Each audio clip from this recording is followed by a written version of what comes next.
నమస్తే, this is Sourya. Welcome to our channel. ఈరోజు మనతో పాటు సీనియర్ జర్నలిస్ట్ దాము బాలాజీ గారు ఉన్నారు. వారితో మాట్లాడతాం. నమస్తే సార్. సార్, పుతిన్ భారత శిఖరాగ్ర సదస్సు 23వది కదా ఇప్పుడు. సో దానికి ఆయన అటెండ్ అవ్వడం జరిగింది. రకరకాల కీలక అంశాల మీద మాట్లాడుకోవడం జరిగింది. ప్రధానమంత్రితో పాటు రాష్ట్రపతి అందరూ అటెండ్ అయ్యారు. అయితే ఇందులో మెయిన్ మన చర్చించుకోవాల్సిన ఇష్యూ ఏంటి అని అంటే పుతిన్కి సంబంధించి పుతిన్ రాలేదు, పుతిన్ డూప్ వచ్చారు, ఇప్పుడు పుతిన్ కాదు అని చెప్పేసి అంటూ ఉన్నారు. సో ఈ వార్త కొన్నాళ్ళుగా ట్రోల్ అవుతుంది, కానీ ఇందులో ఎంత వాస్తవం ఉంది, is it correct or not అన్నది మీరు చెప్పాలి. అది నిజంగా చాలా మందికి డౌట్ చెప్పలేము, అది వేరే విషయం. సో ముందుగా అసలు పుతిన్ వచ్చాడు అనుకొని కాసేపు మాట్లాడుకున్నాం. దాని తర్వాత డూపు, దాని తర్వాత అతని సెక్యూరిటీ, మలమూత్రాలకు సంబంధించి ఒక సూట్ కేసు, ఈ విషయాల గురించి నేను చెప్తాను. ముందుగా ఏంటంటే రష్యా ఇండియా మైత్రి అనేది చాలా ఇంపార్టెంట్. ఇవాళ ఉన్న జియో పొలిటికల్ కాంటెక్స్లో ముఖ్యంగా అమెరికా మన మీద కత్తిగట్టి, ట్రంప్ కత్తిగట్టి దాదాపు 50% పైన ట్యాక్సులు, టారిఫ్లు విధించాడు. దానివల్ల ఇండియన్ ఎకనామీ అనేక సెక్టర్లు, అగ్రికల్చర్ కావచ్చు, అక్వా సెక్టర్ కావచ్చు, డైమండ్స్ కావచ్చు, మన టెక్స్టైల్ ఇండస్ట్రీ కావచ్చు, ఇవన్నీ కూడా దెబ్బతిన్నాయి. మన స్టాక్ మార్కెట్ కూడా బాగా దెబ్బతినింది. ఒక గందరగోళాన్ని అయితే పుతిన్ అది ట్రంప్ క్రియేట్ చేశాడు. ఈ నేపథ్యంలో ఒక పక్క ట్రంప్ బెదిరిస్తున్నా కూడా రష్యా ఇండియా మైత్రి అనేది మరింత బలపడుతుంది అన్న ఒక సిగ్నల్ని ఇవ్వగలిగాం. అయితే రియల్గా పుతిన్ విజిట్ వల్ల ఇండియాకి ఏమి లాభం అనేది చూస్తే మన ప్రధానంగా ఫస్ట్ వచ్చి ఆయిల్ అండి.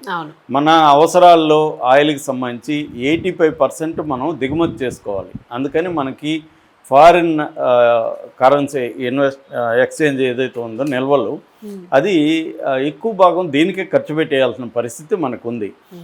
రష్యా ఏం చేస్తుందంటే బాగా డిస్కౌంట్కి మనకు ఆయిల్ ఇస్తుంది. ఎందుకంటే రష్యా మీద ఆంక్షలు విధించాయి అమెరికా అండ్ యూరోపియన్ కంట్రీస్. దానివల్ల రష్యాకి ఇటు ఇండియా అండ్ చైనా మనకంటే ఎక్కువగా ఉంటుంది. ఏదేమైనా మన రెండు దేశాలే రష్యా ఆయిల్ని అమ్ముతోని ఆ డబ్బులతో యుద్ధం చేస్తుంది. ఉక్రెయిన్తో 3 ఏళ్ళకు పైన యుద్ధం జరుగుతుంది. ఆ యుద్ధానికి డబ్బులు కావాలి, పైగా ఆంక్షలు విధించారు. కాబట్టి ఆంక్షల్ని ధిక్కరించి రష్యా దగ్గర ఆయిల్ కొనేది ప్రధానంగా పెద్ద దేశాలు ఈ రెండే. సో అలాగా ఇప్పుడు మనకు ఆ మధ్యకాలంలో ట్రంప్ బెదిరించడం వల్ల రష్యా నుంచి ఆయిల్ కొనడం తగ్గిపోయిందనే వార్తలు వచ్చిన నేపథ్యంలో అదంతా అబద్ధం, యాజ్ ఇట్ ఈజ్గా ఆయిల్ వస్తుంది ఇండియాకి అనేది ఇప్పుడు బయటకు వచ్చింది. అది ఒక ఆనందకరమైన విషయం. రెండవది డిఫెన్స్ సెక్టర్. డిఫెన్స్లో కొత్తగా డిఫెన్స్ అంటే S-400 ఇట్లాంటివి డిఫెన్స్ సంబంధించిన ఇది కొత్తగా ఏమీ లేదు. కానీ ఇప్పుడు కొత్తదా ఈ రెండు అంటే ఇద్దరి మీటింగ్లో, మోడీ అండ్ పుతిన్ మీటింగ్లో బయటకు వచ్చింది ఏంటంటే జాయింట్ మ్యానుఫ్యాక్చరింగ్ డిఫెన్స్ ఎక్విప్మెంట్ని ఇద్దరు కలిసి మ్యానుఫ్యాక్చరింగ్ చేయాలి, అట్లాగే పరస్పర సహకారం చేసుకోవాలనేది వచ్చింది. ఇక మూడవది ట్రేడ్ అండి. రెండు దేశాల మధ్య ట్రేడ్ ఇప్పటికీ $65 బిలియన్ యాన్యువల్ ట్రేడ్ జరుగుతుంది. దీన్ని 100 బిలియన్లకి తీసుకెళ్లాలనేది ఇప్పుడు తీసుకున్న నిర్ణయం. అది కూడా మనకి మంచిది. ఇక నాలుగవది, మన దేశం నుంచి మనకి అతిపెద్ద ఎగుమతిదారు అంటే మన దేశం నుంచి మనం ఎగుమతి చేసేది అతిపెద్దది ఎవరంటే అమెరికా అండి.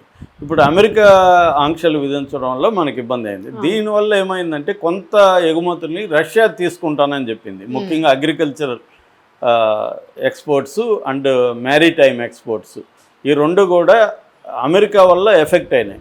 ఇప్పుడు ఈ రెండు రష్యా తీసుకుంటానండి. దీనివల్ల కంప్లీట్గా మనకి రిలీఫ్ రాదు, కానీ కొంతవరకు అయితే రిలీఫ్ వస్తుంది. ఎందుకంటే అమెరికా స్థాయిలో రష్యా దిగుమతి చేసుకోలేదు, కానీ కొంతవరకు అయితే హెల్ప్ అవుతుంది. అట్లాగే nuclear civil nuclear plants, for example కోడంకొలంలో మనం 6 రియాక్టర్లతో న్యూక్లియర్ పవర్ ప్లాంట్ పెడుతున్నాం. దానికి రష్యా హెల్ప్ చేస్తుంది. 2 రియాక్టర్స్ని రష్యా ఇస్తుంది. ఆ రకంగా మనకి మన లోకల్ ఎనర్జీ అవసరాలకి రష్యా హెల్ప్ చేస్తుంది. అది కూడా మనకి మంచి గుడ్ న్యూసే. నెక్స్ట్ టూరిజం అండి. టూరిజం, రష్యా నుంచి వస్తున్న టూరిస్టుల కోసం మోడీ ఒక ఆఫర్ ఇచ్చాడు. అదేంటంటే 4 రోజుల పాటు వీసా అవసరం లేకుండా రష్యా నుంచి ఇక్కడికి రావచ్చు, పరస్పర సహకారం పెంచుకోవాలి. నెక్స్ట్ పాయింట్ వచ్చి ఎంప్లాయ్మెంట్ అండి. మన దేశం నుంచి 70,000 నుంచి 1,00,000 మందికి రష్యాలో ఎంప్లాయ్మెంట్ దొరుకుతుంది అనమాట. సో ఇలాగా ఒక 5-6 ఆస్పెక్ట్లలో మనకి రష్యా పుతిన్ విజిట్ వల్ల ఇండియాకి కలిగిన లాభం.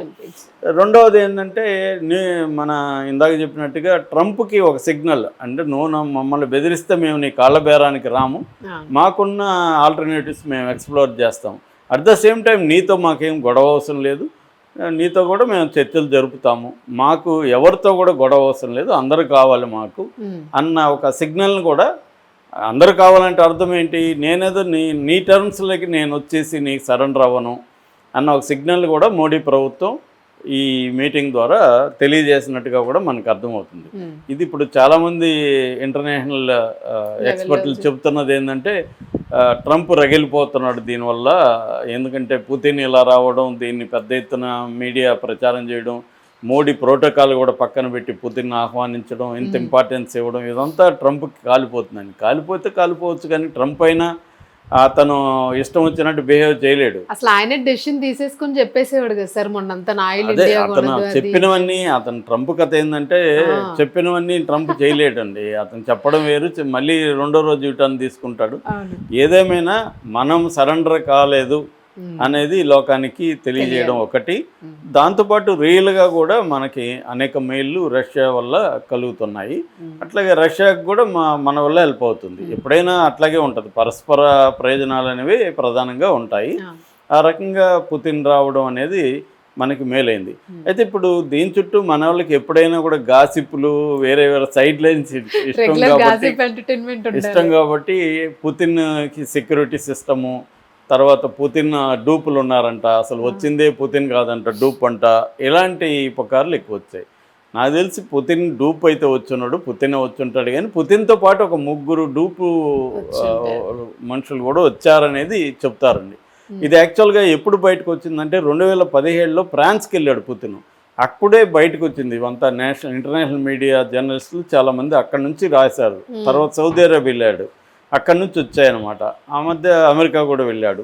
సో పుతిన్ ఏంటంటే రష్యాలో మనం అర్థం చేసుకోవాల్సింది ఏంటంటే ముందు నుంచి కూడా Russia iron curtain policy, Soviet union నుంచి లెనిన్ తర్వాత స్టాలిన్ వీళ్ళందరూ కూడా ఐరన్ కర్టన్ పాలసీ. వాళ్ళు స్టాలిన్ ఎవరిని నమ్మేవాడు కాదు, తన ఆహారాన్ని అందరూ రుచి చూడాలి, వంట వాళ్ళని చంపేసిన సందర్భాలు ఉన్నాయి. తన పక్కన ఉన్న చాలామందిని కూడా స్టాలిన్ నమ్మకుండా చంపేసిన సంఘటనలు బోల్డ్ ఉన్నాయి. అంటే పాలిట్ బ్యూరోలో ఉండే వాళ్ళని 10 మందినో 16 మందినో చంపేశాడని మా ఫ్రెండ్ ఒక ఆయన రీసెర్చ్ చేస్తున్నాడు దీని మీద, త్వరలోని బుక్ వస్తుంది. సో ఆయన చెప్తుంటారు అప్పుడప్పుడు స్టాలిన్ ఎలా చంపాడు అని, అనుమానం వస్తే చంపేసేవాడని. అట్లా వాళ్ళకి ఒక పేరనాయి అంటారు, ఒక తీవ్రమైన భయాందోళనలు వాళ్ళ సెక్యూరిటీ పట్ల ఉంటాయి. అదే స్థాయిలో పుతిన్ కూడా ఉంటాడు. కాకపోతే ఆబ్జెక్టివ్గా కూడా పుతిన్కి టెన్షన్ ఉంది, ఎందుకంటే ఉక్రెయిన్ యుద్ధం జరుగుతుంది కాబట్టి పుతిన్ ప్రాణాలకు ప్రమాదం ఉంది. కాబట్టి కూడా ఆయన అత్యంత జాగ్రత్తలు తీసుకుంటాడు. ఆయన సెక్యూరిటీకి ఒక సపరేట్ ప్రొటెక్షన్ టీమ్, FSO అంటారు, ఫెడరల్ ప్రొటెక్షన్ సర్వీస్ అంటారు, వాళ్ళే చూసుకుంటారు మొత్తం. వాళ్ళ రిక్రూట్మెంట్ కూడా చాలా స్ట్రిక్ట్గా ఉంటుంది. హైట్ ఎంత ఉండాలి, వెయిట్ ఎంత ఉండాలి, ఇన్నేళ్ళ ఎక్స్పీరియన్స్ ఉండాలి, అందరూ కూడా 35 ఏళ్ళ లోపలే ఉండాలి, వాళ్ళకి రకరకాల విద్యలు తెలిసి ఉండాలి. అట్లా ఫర్ ఎగ్జాంపుల్ ఎక్కడికి వచ్చినా కిచెన్ ఆయనదే ఉంటుంది, ఇక్కడికి ఫుడ్ తిండా ఆయన, వాళ్ళే వండాలి. ఆ వండే వాళ్ళు కూడా మిలిటరీ ట్రైనింగ్ ఉంటుంది వాళ్ళకి. అంటే రేపు ఎవరైనా అటాక్ చేసినా వాళ్ళే సైనికుల్లాగా మారిపోతారు, ప్రొటెక్షన్ ఇస్తారు. సో దశావతారం లాగా వాళ్ళే చేస్తారనమాట. అందుకని కిచెన్ స్టాఫ్కి కూడా ట్రైన్ అయి ఉంటారు మిలిటరీ పరంగా. సో వాళ్ళు ప్రతిదీ గాలి కూడా ఆయన పీల్చే గాలి కూడా వీళ్ళ కంట్రోల్లో ఉంటుందని చెప్తారండి. అంటే వీళ్ళు మొత్తం చెక్ చేస్తారు, గాలిలో ద్వారా ఏమన్నా ఈయన చంపడానికి ట్రై చేస్తారా, బయలాజికల్ వెపన్ ఏమన్నా వాడతారా, అది కూడా మొత్తం చెక్ చేసి గాలి ప్యూరిఫికేషన్ కూడా వాళ్ళ కంట్రోల్లో ఉంటుంది. వాటర్ వాళ్ళ కంట్రోల్లో ఉంటుంది. వాటర్ ఎక్కడంటే ఇక్కడ బిస్లరీ తెచ్చి తాగేది అవన్నీ ఉండదు, వాళ్ళే తెస్తారు మొత్తం వాటర్. ఫుడ్ ఏమేమి వండాలో కూడా వాళ్ళే తెస్తారు. ఆయనకి కౌంజు పెట్ట గుడ్లు అంటారు, ఫైల్ ఎగ్స్ అని, అవి ఇష్టం అంట. అది మార్నింగ్ అది హైలీ B12 ఇంకేదో ప్రోటీన్స్ అవన్నీ ఉంటాయని, న్యూట్రియంట్స్, అది తింటాడని చెప్తారు. అలాగే ఆయన డైలీ మెనూ అంతా కూడా వాళ్ళే తయారు చేస్తారు. గాలి వాళ్ళదే, గాలి అంటే వాళ్ళ కంట్రోల్లో ఉంటుంది, వాటర్ వాళ్ళ కంట్రోల్లో ఉంటుంది. ఆయన ఉన్న చోట ఎవరిని అలౌ చేయరు. మన ఇండియన్స్ని ఎక్కడ అలౌ చేయలేదు. మొత్తం అక్కడ ఉన్న ప్లేసు సంబంధించి ప్లంబింగు మొత్తం వాళ్ళు వచ్చి చెక్ చేశారు టీం. ఆయన వెహికల్ కూడా సపరేట్ వెహికల్, అది కెమికల్ దీన్ని కానీ లేకపోతే బాంబు దాడిని కానీ గ్రెనేడ్ దాడిని కానీ బుల్లెట్స్ కానీ అన్నిటినీ అది తట్టుకుంటుంది. ఐఈడీస్ని కూడా, ఐఈడీసీ అంటే ఇంప్రొవైజ్డ్ ఎక్స్ప్లోజివ్ డివైస్ అని మావోయిస్టులు పెడతారు కదా, అది కూడా దాని మీదకి ప్రభావం చూపదు. అటువంటి ఒక వెహికల్ అనమాట అది. అది కూడా వాళ్ళ తయారు చేసి ఇచ్చినవి. అలాగా మొత్తం సెక్యూరిటీ అంతా కూడా చాలా హైఫై సెక్యూరిటీ ఉంటుంది. ఇక రెండవది ఆయన మలమూత్రాలు. దీన్ని పూప్ సూట్ కేస్ ప్రోటోకాల్ అంటారండి. పూప్ అంటే మలము మూత్రం ఇవన్నీ కలిపి పూప్ సూట్ కేస్ ప్రోటోకాల్ అని పిలుస్తారు. అంటే ఆయన మలము మూత్రము, ఆయన ఎంగిలి, ఏదైనా ఇంకా ఆయన టిష్యూ ఏది కూడా ఇక్కడికి దొరకదు. మొత్తం ఆయన భద్రపరిచి కవర్లో వేసి దాని సూట్ కేసులు, ఆ సూట్ కేసు కూడా టెంపరేచర్ కంట్రోల్డ్ సూట్ కేసు అది. అటువంటి ఒక సూట్ కేసులో దాన్ని భద్రపరిచి తీసుకెళ్ళిపోతారు.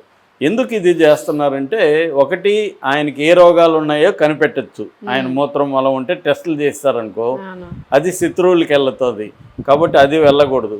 రెండవది డిఎన్ఏ, ఆయన డిఎన్ఏ ఎవరికి తెలియకూడదు.